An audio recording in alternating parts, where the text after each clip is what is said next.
स्वागत है आपका आज का नया वीडियो में। ये है चैप्टर नंबर 2 साइंस क्लास 8 का। हमें आशा और उम्मीद है कि आप इसे अच्छा से पढ़ेंगे और अच्छा से समझेंगे और इसका MCQ जो कल आएगा इसका आंसर आप कल बढ़िया तरीके से देंगे। तो चलते हैं, देखते हैं दोस्तों कि क्या आज इस चैप्टर में क्या क्या पढ़ना है और क्या क्या नहीं पढ़ना है। आज देख रहे हैं दोस्तों क्या पढ़ रहे हैं। आज पहला इसका जो है टॉपिक है ये सूक्ष्म जीव। देखिए जैसे कि यहाँ भी दिया हुआ है सूक्ष्म जीव दोस्तों, तो यहाँ भी सूक्ष्म जीव होगा दोस्तों। तो पहले तो सूक्ष्म जीव के बारे में बताया जाएगा। तो ये देखिए सूक्ष्म जीव। अब सूक्ष्म जीव के बारे में पढ़ते हैं।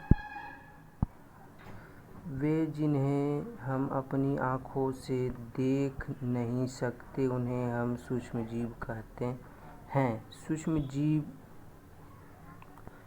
का आकार में बहुत ही छोटे होते हैं, जिनको हमारी साधारण आँखों से नहीं देखा जा सकता।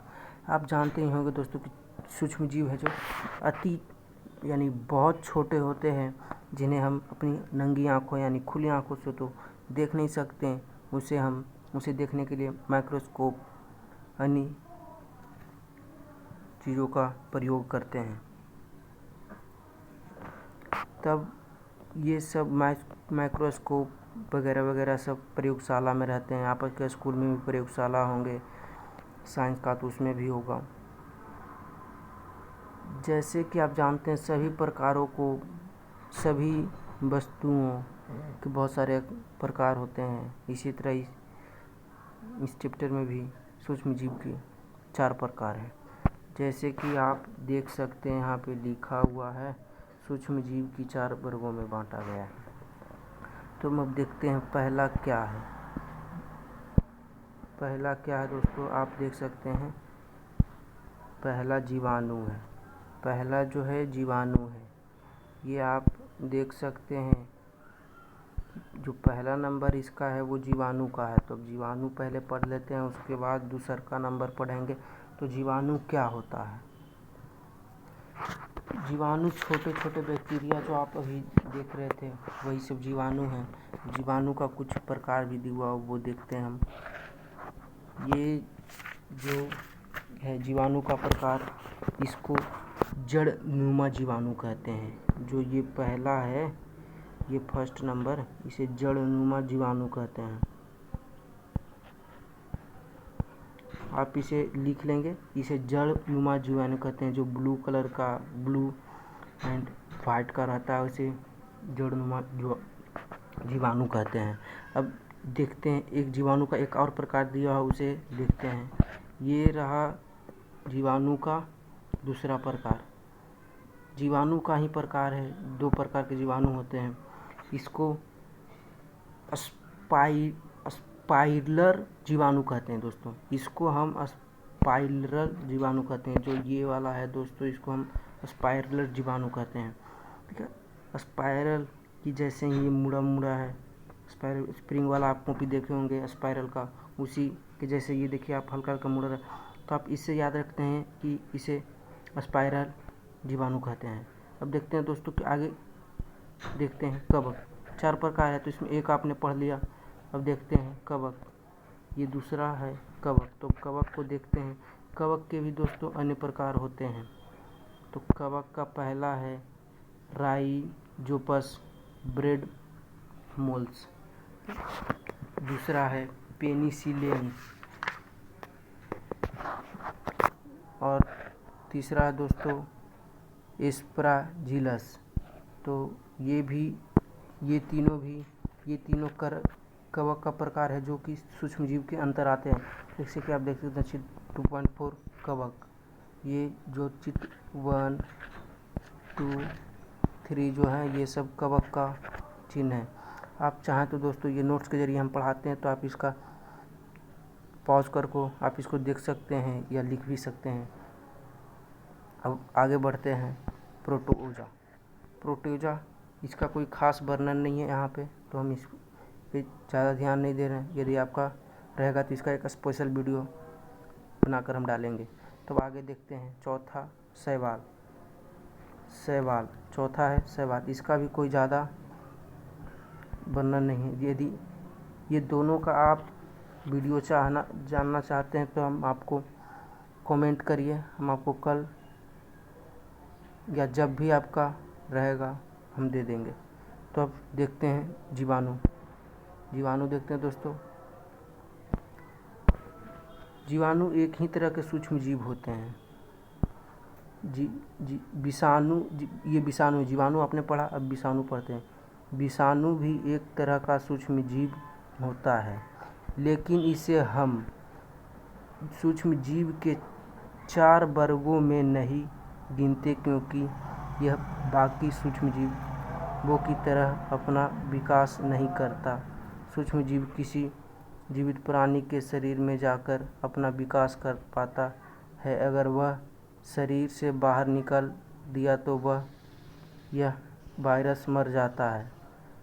उदाहरण ले लीजिए कोरोना वायरस। इस वायरस से बहुत बड़ी आबादी प्रभावित हुई। तो आप जानते हैं दोस्तों कि ये जो कोरोना यानी कोविड-19 है, ये 2019 में आया था कोविड-19। तो ये कोरोना था जो भारी मात्रा में फैलता था।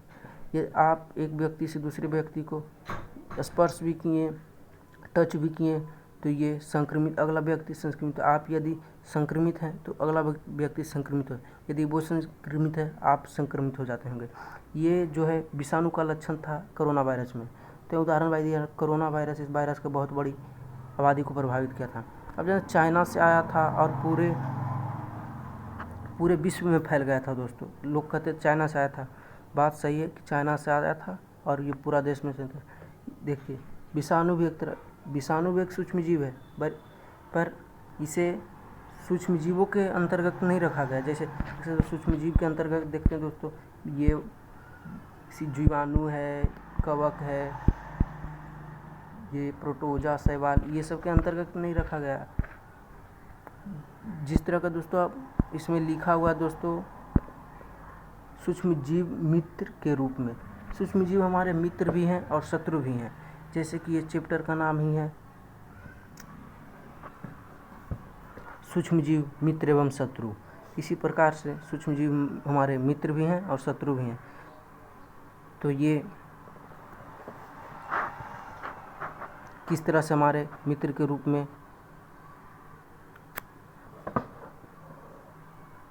निभाते हैं, हमारा जो वो अपना काम करते हैं वो देखते हैं। पहला तो है सूक्ष्म जीव दूध से दही बनाने में काम करता है। आप देखते होंगे यदि दूध से दही जमाया जा रहा है तो रात में ही दूध में थोड़ा सा दही डाल दिया जाता है, जिससे कि दूध जम जाता है। दूध को दही में जमाने के लिए ये जो जीवाणु है, ये सूक्ष्म जीव है, इसको कहते हैं लैक्टोबैसियस उसे कहते हैं। अब दूसरा है सूक्ष्म जीव मरे हुए जानवरों को ख़त्म करने में काम करता है। आप देखेंगे कि मरे हुए जानवर कोई रहता है तो वो धीरे धीरे गल जाता है और वो ख़त्म हो जाता है, बस उसकी हड्डी अवशेष बच जाती है।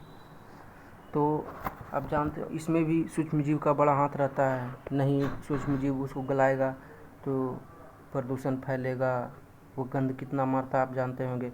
तो ये 8 से 10 दिन के अंदर काम ख़त्म कर देते हैं। सूक्ष्म जीव के मदद से बहुत सारी दवाइयाँ बनाती, औषधि भी बनाई जाती हैं दोस्तों। आप जानते होंगे कि औषधि जो है वो सब सूक्ष्म जीव के भी कुछ जो है सूक्ष्म जीव की मदद से भी बनाई जाती है।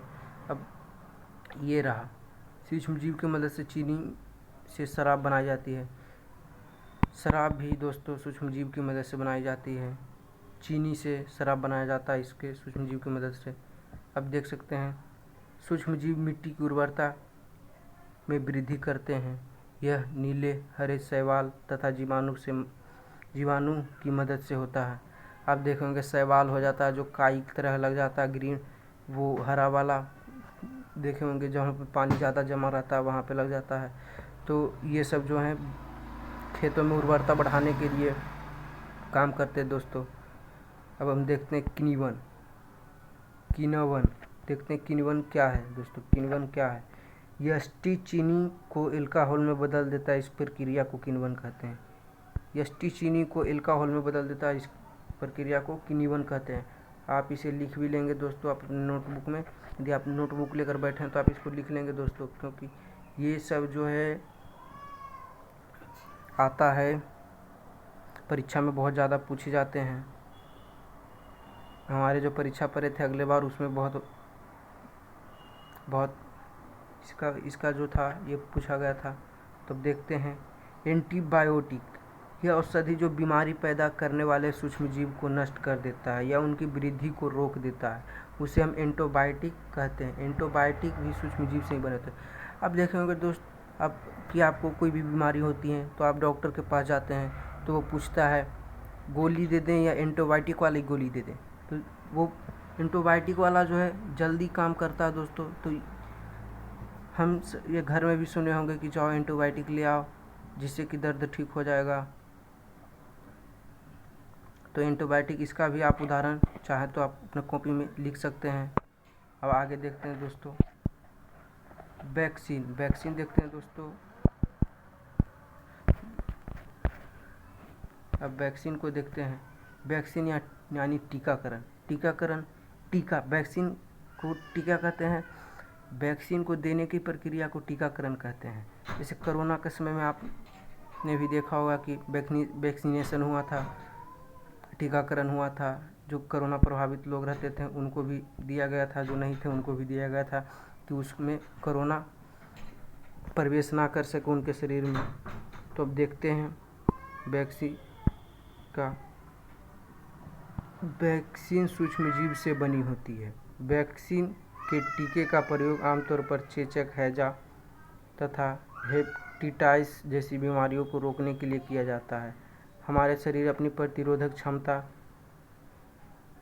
रखता है। जब कोई भी सूक्ष्मजीव हमारे शरीर में प्रवेश करता तो हमारे शरीर में प्रतिरोधक क्षमता उसको बढ़ाने में रोकता है।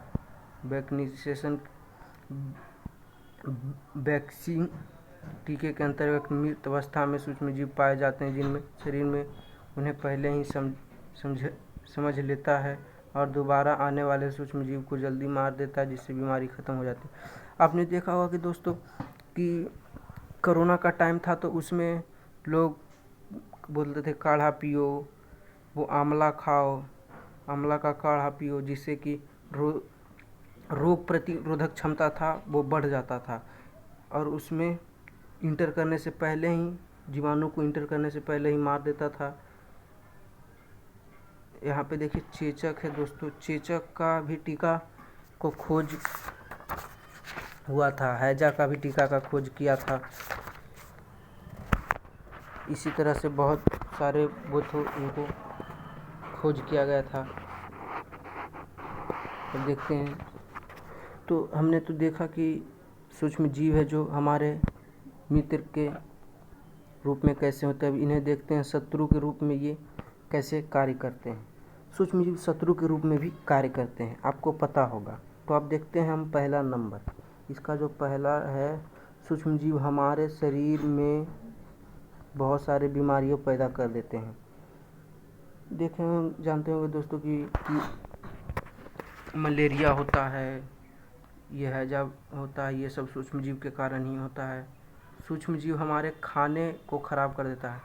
यदि आप खाने को गर्मी के टाइम या ठंडा के टाइम में भी ज़्यादा टाइम के लिए बाहर रखेंगे तो वो खाना ख़राब हो जाता है, उसका गंधा आने लगता है, उससे बदबू मारने लगती है। पौधों में बीमारियां उत्पन्न कर देता है। पौधे में देखे होंगे कि आप कभी आम की पौधों, अन्य प्रकार के पौधों में भी कीटाणु होते हैं। फसल में भी कीटाणु लग जाते हैं तो वो ख़राब हो जाते हैं। उनके लिए पाउडर, रासायनिक छिड़काव करते हैं उनसे बचने के लिए। अब देखते हैं दोस्तों, अब देखते हैं कुछ महत्वपूर्ण मानव रोग और रोग कारक सूक्ष्मजीव। तो आप इसको लिख लेंगे दोस्तों, क्योंकि ये बहुत इम्पोर्टेंट है दोस्तों, ये बहुत इम्पोर्टेंट है। 8 क्लास का परीक्षा में इससे 1-2 क्वेश्चन तो ज़रूर पूछेगा दोस्तों, तो आप इसको लिख कर याद रखेंगे दोस्तों। चिकनी पॉक्स बीमारी वायरस की वजह से होती है। ये जो है वायरस की वजह से होती है। कोरोना वायरस बीमारी वायरस की वजह से, इसमें तो याद रखने का सिंपल सी बात है, कोरोना वायरस, वायरस जो है वायरस से ही होता है। चिकनी पॉक्स भी वायरस से होता है। हेपेटाइटिस बी बीमारी वायरस के वजह से भी होती है। हेपेटाइटिस बी भी बीमारी के वजह से होती है। पोलियो बीमारी वायरस की वजह से होती है। ये जो 4 हैं दोस्तों, ये सब वायरस के वजह से होते हैं। हैजा जीवाणु के वजह से होती है। हैजा जो बीमारी है वो जीवाणु की वजह से होती है। और टाइफाइड बीमारी जीवाणु की वजह से ही होती है। मलेरिया प्रोटोजोआ के वजह से होती है। तो आप इसे ज़रूर याद रखेंगे दोस्तों, आपके एग्ज़ाम के लिए ये बहुत इम्पोर्टेंट है दोस्तों। ये वाला जो टॉपिक है बहुत इम्पोर्टेंट है। ये सब जो टॉपिक है ये सब पूरा इम्पोर्टेंट टॉपिक है दोस्तों। तो अब हम आगे देखते हैं खाद्य सामग्री को बचाने का तरीका। देखो, खाद्य सामग्री आप बनाते हैं, यानी किसी चीज़ को सुबह खाना बनाए उसको बचाने का जो प्रक्रिया होता है कि हम रात में भी खाएं, सुबह जो खाना बनाएं उसे रात में भी खा सकें, सुबह में भी खा सकें। इसके लिए नमक और खाद्य तेल का उपयोग सूक्ष्म जीवों की वृद्धि को रोकने के लिए किया जाता है। हम इसे अचार बनाने में इस्तेमाल करते हैं। आप देखे होंगे दोस्तों कि नमक और तेल, जब आम का अचार या नींबू का अचार बनता है, नींबू का अचार आप देखें उसमें नमक का अत्यधिक उपयोग किया जाता है और आम का अचार रहता है उसमें नींबू का दोस्तों, ये जो आम का अचार रहता है उसमें तेल का अत्यधिक प्रयोग किया जाता है दोस्तों। जितना देना चाहिए उससे भी ज़्यादा देते हैं दोस्तों, बीच बीच में भी कभी दे दिया करते हैं। अब दूसरा देख सकते हैं दोस्तों, नमक भोजन को लंबे समय तक सूक्ष्म जीवों से प्रभावित से सुरक्षा देती है। नींबू वाला जो अचार होता है, जिसे हम हमारे तरफ निमकी की भाषा में जानते हैं, आपके तरफ क्या भाषा में जानते हैं आप कमेंट बॉक्स में बता सकते हैं। हम भी जानने के लिए उत्सुक हैं किस तरह से भाषा में जाने जाते हैं नींबू का जो अचार होता है उसको।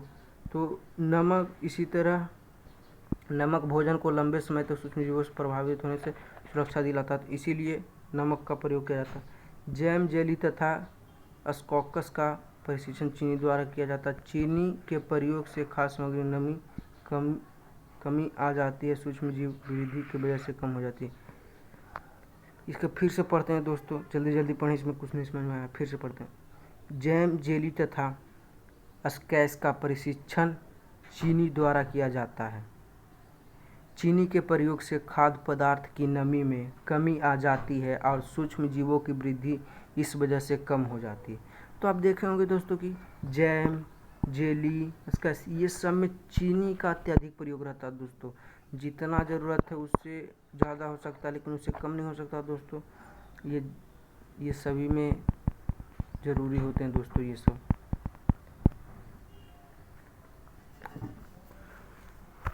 किसी भी चीज़ को वो चीनी में भी जेली, जैम, ये सब को हम अब चौथा नंबर देखते हैं दोस्तों, हम खाने को गर्म और ठंडा करके सूक्ष्म जीवों की वृद्धि रोक सकते हैं। आप सुने होंगे दोस्तों, पौष्टिकीकरण एक प्रक्रिया है जिससे कि हम खाना को पहले गर्म करते हैं, उसके बाद तुरंत ठंडा करते हैं और उसके बाद रखते हैं। उससे जो होता है कि कीटाणु जो रहते हैं उसमें मर जाते हैं, उसे पौष्टिकीकरण कहते हैं, जिसको कि आप अपने घर में खाने के साथ कर सकते हैं।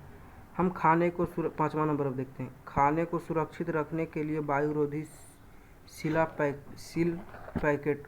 अब देखते होंगे मार्केट में बिस्किट और कुरकुरे, बहुत सारे के ऐसे वस्तुएं आपको मार्केट में मिल जाएगी जो कि पैक्ड रहता है दोस्तों। आपने देखा ही होगा, आप उसका प्रयोग भी किए होंगे कि वो पैक रहता है। मसाला ये सब पैक रहता है। नहीं तो आप देखे होंगे कि जिस भी पैकेट को आप बिस्किट का पैकेट को खोलकर 10 से 5 दिन बाद रखेंगे तो वो पूरी ख़राब हो जाएगी, गल जाएगी दोस्तों। वो उसका स्वाद नहीं रहेगा दोस्तों। इसीलिए उसे पैकेट में बंद किया जाता है, उसका प्रयोग किया जाता है, जिससे को लंबे समय तक उसे भंडारण कर सकते हैं। अब देखते हैं नाइट्रोजन चक्र। ये देख सकते हैं दोस्तों नाइट्रोजन चक्र है। ये नाइट्रोजन चक्र को आप अपने कॉपी में लिख लेंगे क्योंकि ये बहुत आवश्यक है दोस्तों, परीक्षा में तो ज़रूर आता है ये। देखिए नाइट्रोजन चक्र, वायुमंडलीय नाइट्रोजन देख सकते हैं, इसे वायुमंडलीय नाइट्रोजन की जीवाणु एवं नीले हरे द्वारा स्थिरीकरण। अब है दोस्तों इसके बाद जो प्रक्रिया होता है, जीवाणु द्वारा स्थिरी नाइट्रोजन को नाइट्रोजन यौगिक में परिवर्तित करता है। उसके बाद मिट्टी में उपस्थित नाइट्रोजन की यौगिक उसके बाद यहाँ जीवाणु द्वारा नाइट्रोजन यौगिकों को गैसीय नाइट्रोजन में परिवर्तित कर देता है। उसके बाद फिर दोस्तों यहीं पे आ जाता है। ये जल चक्र की तरह दोस्तों आप देखते हैं, वो पुनः पहले बाष्प बनकर पानी ऊपर जाता है, फिर बादल बनता है, फिर बारिश होता है, फिर नीचे से पानी ऊपर जाता है। इस तरह ये भी वाटर साइकिल की तरह ही है, नाइट्रोजन साइकिल यानी नाइट्रोजन चक्र। तो फिर यहाँ मिट्टी में उपस्थिति नाइट्रोजन यौगिक के, फिर पौधों द्वारा अवशोषण, उसके बाद जंतुओं में पौधों को खाना, उसके बाद उत्सर्जन एवं मृत्यु से नाइट्रोजन से। अब देखते होंगे कि आप पहले मिट्टी में उपस्थित नाइट्रोजन यौगिक रहते हैं, उसे वो फसल होते हैं। उसके बाद पौधों इसको अवशोषण करते हैं तो पौधे फसल बन जाते हैं। फिर जंतुओं द्वारा पौधों को खाना, यानी हम खाते हैं, जंतुओं खाते हैं।